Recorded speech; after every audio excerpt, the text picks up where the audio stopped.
Meu nome é Alexandre Pieri, eu sou o coordenador do Serviço de Emergência do Hospital Israelita Albert Einstein e coordenador do Ambulatório de Neurologia Vascular da Escola Paulista de Medicina. Hoje nós vamos falar sobre um tema de extrema importância, que é o acidente vascular cerebral. Quando nós falamos de acidente vascular cerebral, nós estamos falando da doença que é responsável pela terceira causa de morte no mundo e primeira no nosso país. Principalmente, além da mortalidade relacionada, nós temos uma morbidade muito grande, ou seja, o impacto socioeconômico dessa doença é imenso. Para você ter uma ideia, esse é um mapa, e o que nós observamos em vermelho é um mapa da cidade de São Paulo, e em vermelho nós temos a prevalência do acidente vascular cerebral na cidade de São Paulo. Nós vamos perceber que em todas as regiões de São Paulo há uma alta prevalência de AVC, principalmente nas regiões mais periféricas. Não temos casos de AVC somente onde nós temos rios, ou seja, onde não moram pessoas. Frente a isso, frente à importância, a alta morbidade e mortalidade do acidente vascular cerebral, cada vez mais se discute a importância de um tratamento integrado, e esse é o tema principal da nossa apresentação de hoje. Então, quando nós abordamos de uma forma adequada um paciente com AVC, nós temos que lembrar da prevenção primária, ou seja, as medidas que nós tomamos antes que o AVC ocorra, tratando fatores de risco, modificáveis principalmente. A unidade de AVC, sem dúvidas, tem que estar organizada para receber esse paciente e tratar de uma forma rápida e de uma forma eficaz. A prevenção secundária, de nada adianta eu tratar muito bem esse paciente na fase aguda e, quando ele tiver alta, ele repetir o AVC em curto espaço de tempo. E a reabilitação, sem dúvidas, é um momento de ouro e que deve ser iniciada precocemente já no ambiente intra-hospitalar. O acidente vascular cerebral é um termo comum a dois tipos principais de acidente vascular, o isquêmico e o hemorrágico. À nossa esquerda, nós temos um exemplo de acidente vascular cerebral hemorrágico. Ali nós identificamos uma área hiperdensa na tomografia de crânio, que é nada mais do que o sangramento. 15% aproximadamente dos casos de AVC são hemorrágicos. E à direita, nós observamos uma área hipodensa numa tomografia de crânio, na qual um acidente vascular cerebral isquêmico. Este é o mais comum, responsável por 85% dos casos e o qual tem um tratamento eficaz na fase aguda que muda a história natural dessa doença. E o acidente vascular cerebral isquêmico é o principal tema que nós vamos discutir aqui hoje. Quando nós falamos em acidente vascular cerebral isquêmico, nós temos os subtipos dessa doença. Então, a classificação de Toast divide entre acidente vascular cerebral isquêmico por doença de grande artéria, que é aquele quadro semelhante a uma insuficiência coronariana, na qual uma placa aterosclerótica de um vaso, podendo levar um AVC por obstrução naquele local ou por embolia para um vaso mais distal. Nós temos ainda a doença de pequena artéria, pacientes diabéticos, hipertensos, que desenvolvem infarto por oclusão dessas pequenas artérias, os chamados infartos lacunares. Nós temos a cardioembolia, seja ela por uma fibrilação atrial, seja ela por uma insuficiência cardíaca após um infarto, por exemplo, o paciente desenvolve trombos no coração que migram e obstruem um vaso cerebral. Temos outras causas, como anemia falciforme, trombofilias, vasculites. E em 20 a 30% dos casos, nós ainda não conseguimos encontrar a causa do acidente vascular cerebral isquêmico.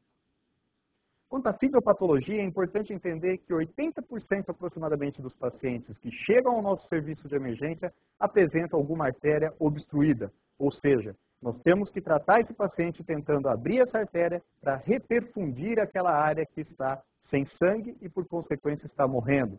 Nós observamos duas imagens de ressonância à nossa direita. A primeira, uma ressonância por difusão precoce, com 40 minutos apenas de história, mostrando já uma lesão. E, do outro lado, em vermelho, uma área de déficit de perfusão muito importante. Nós precisamos abrir aquela artéria para garantir que toda aquela área vermelha não se transforme no infarto. Essa é uma forma, através de ressonância magnética, de tentar estimar a área de penumbra isquêmica, que é muito importante. A definição atual de penumbra isquêmica é aquela área que não está recebendo sangue, está passível de morte, mas ainda é reversível. Aqui nós ilustramos uma obstrução arterial e pós-terapia trombolítica, a recanalização.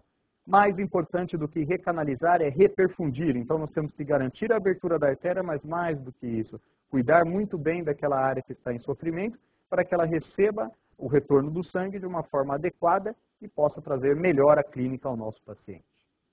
O limiar histórico para o estudo do acidente vascular cerebral isquêmico foi em 1995, com a publicação do estudo NINDS. A partir daí, o uso de uma medicação, o RTPA, um trombolítico, recanaliza a artéria e leva a melhora no prognóstico desses pacientes. Isso revolucionou o estudo e desde então nós sabemos muito mais de AVC do que em todo o tempo anterior a essa época. O único trombolítico hoje aprovado para tratamento no AVC com nível 1, classe A de evidência, é o RTPA. Para se ter uma ideia, quando nós tratamos com trombólise um paciente com infarto, nós temos que tratar 33, o NNT é 33 para prevenir uma morte. No AVC, nós tratamos apenas 7 a 8 pacientes para prevenir um pior prognóstico, que é o mais importante no AVC. Sem dúvidas, o tempo é o principal fator, é o mais importante quando nós tratamos um paciente com AVC. Quanto antes ele chegar ao hospital, quanto antes ele receber o tratamento, melhor vai ser a evolução desse paciente. Nós observamos muito bem nessa curva que quanto antes o paciente recebe o trombolítico, melhor é o prognóstico, melhores são as chances dele se recuperar. Então, tempo é cérebro.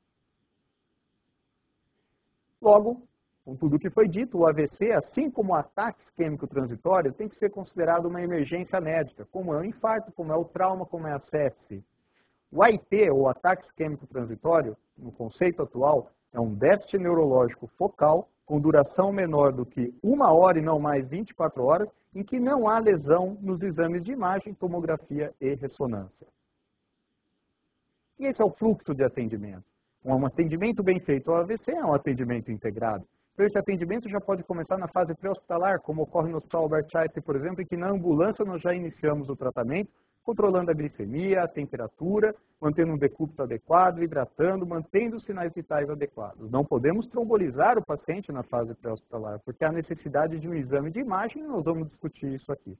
Quando o paciente entra no serviço, um profissional de enfermagem faz a triagem, esse paciente vai à emergência, o neurologista do plantão avalia o paciente, aciona um código AVC em que diferentes áreas do hospital são ativadas ao mesmo tempo para se quebrar paredes e atender o quanto antes esse paciente.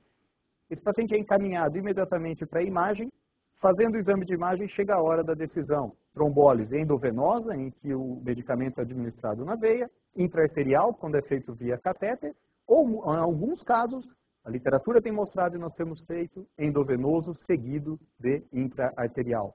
Depois esse paciente vai para uma unidade de AVC, para um setor de internação e para a reabilitação.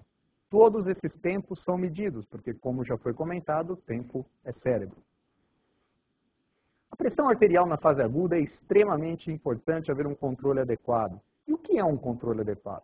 Por exemplo, na fase aguda as coisas são diferentes. Um paciente, nós só vamos tratar a pressão dele quando ele não é elegível para trombólise, ou antes de definir isso, se a pressão sistólica estiver maior que 220 ou a diastólica maior que 120. O fluxo sanguíneo cerebral normal é de 50 a 55 ml por 100 gramas minuto. E se nós reduzirmos a pressão, nós podemos levar a um déficit de perfusão cerebral e piorar o prognóstico. Já nos pacientes trombolizados, nós vamos ter que tratar pressões que estão acima de 180. Então, sistólica de 185 nós tratamos e diastólicas maiores que 105 nós também tratamos. Nós abaixamos a pressão, mas não muito, sempre próximo de 180 para garantir um fluxo adequado. A glicemia deve ficar entre 80 e 140, porque quando maior que 140 está relacionado a pior prognóstico, a maiores chances de hemorragia pós-trombolítico. E a temperatura deve ser mantida preferencialmente menor ou igual a 37 graus. Chegando no departamento de imagem, o paciente vai ser submetido a uma tomografia em 90% dos casos. Em outros casos, a uma ressonância magnética, isso depende de critérios de seleção de cada serviço.